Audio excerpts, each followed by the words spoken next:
Pengalaman pertama mengenal IM4 dulu pernah jadi TKI di Brunei Darussalam.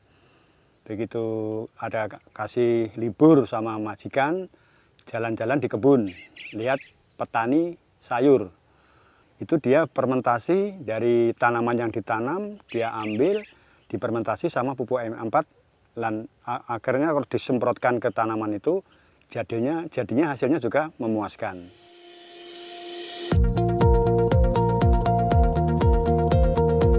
Nama saya Bapak Juminto dari Desa Klagen, Kecamatan Rejoso, membudidayakan tanaman padi dengan bahan pupuk IM4.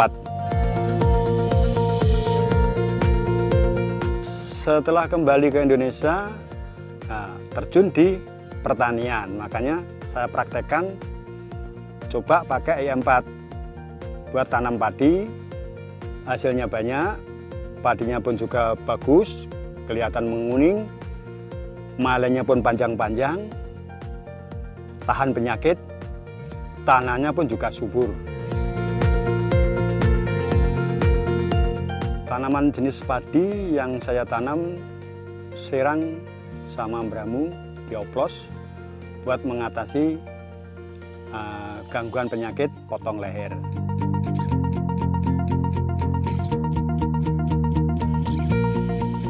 Nah, kalau biasanya kalau mau tanam itu jerami tidak dibakar, setelah dibajak langsung disemprot pakai IM4. Gunanya apa? Biar cepat membusuk dan itu bisa bikin pupuk. Jadinya jadi pupuk kalau sudah pakai IM4, kalau sudah membusuk.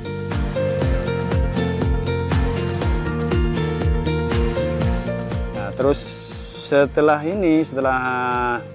pakai ini bikin fermentasi yang dari IM4 ini bahannya dari bonggol pisang sama air beras sama tetes, difermentasi kira-kira 20 hari dan dibuat pupuk cair semprot organik yang bahan aktifnya dari IM4 yang sudah dicampur pakai mol bahan organik lokal.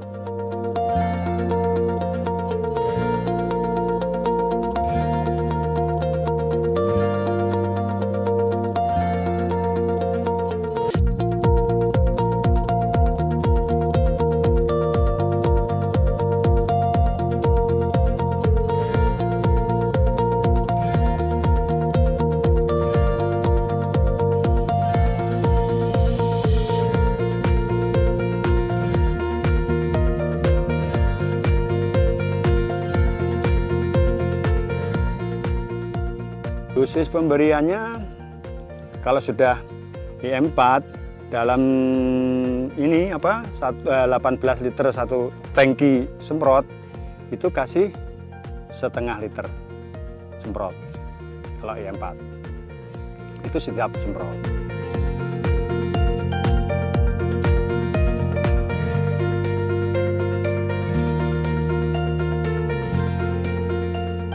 Manfaatnya tanaman subur, mengurangi penyakit, bahkan penyakit pun sudah nggak ada kelihatannya kalau disemprot pakai ini. Tahan terus hasilnya bagus, lebih tinggi, malainya pun juga panjang-panjang, menggunakan pupuk namanya bokasi cair.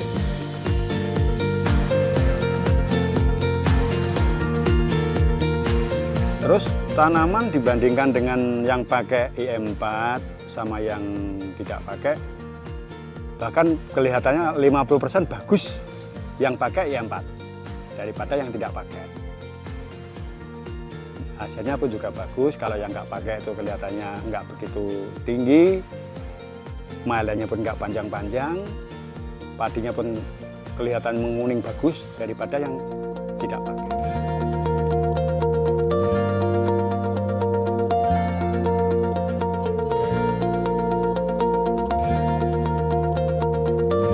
Terus pupuk dasar yang dari bikinan organik pakai IM4 itu biasanya kotoran sapi difermentasi dijadikan pupuk juga pakai bahan aktif IM4. yang dibuat pupuknya ini.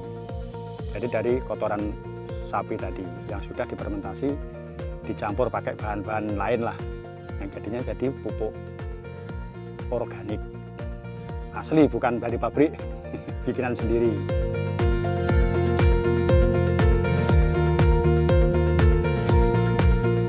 Nah, ini dari 0 sampai sekarang sudah umur 82 hari. Mungkin 1 minggu lagi sudah panen. Ini masih nyemprot 1 kali lagi ini, buat nyemprot B4 ini. Hasil perbandingan yang pakai pupuk E4 sama nggak pakai, biasanya kalau seperempat hektar itu kalau nggak pakai itu sekitar 12 kintal sampai 13. Kalau pakai E4 itu bisa bahkan 1,5 ton sampai 18 kintal. Bisa perbandingannya berapa kintal? 4 kintal lebih. Kalau padinya mungkin lebih bagus juga lebih bisa lagi. Tinggal varietas yang ditanamnya apa ya.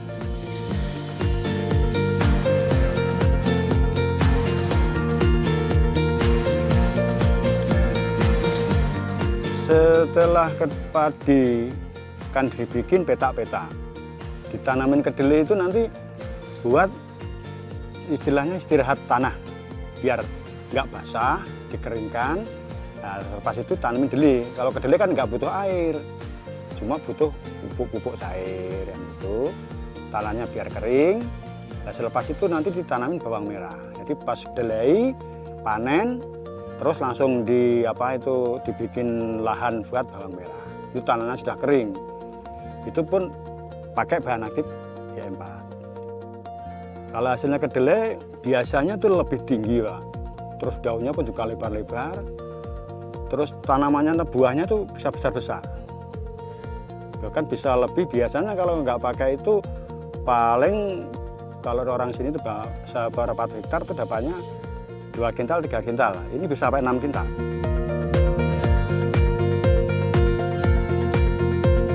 Kalau pakai E4 lebih ringan, menekan biaya pemupukan. Ya pokoknya biaya lain-lain lah, nggak begitu banyak. Bisa mungkin 50% kurang malah penekanan biaya itu kalau pakai E4.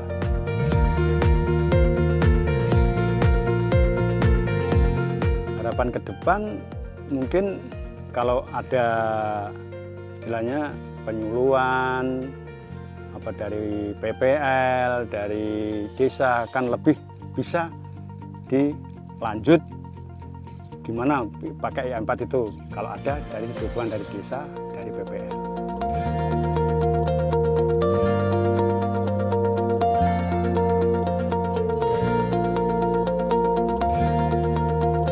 Pilih E4 yang sudah pasti.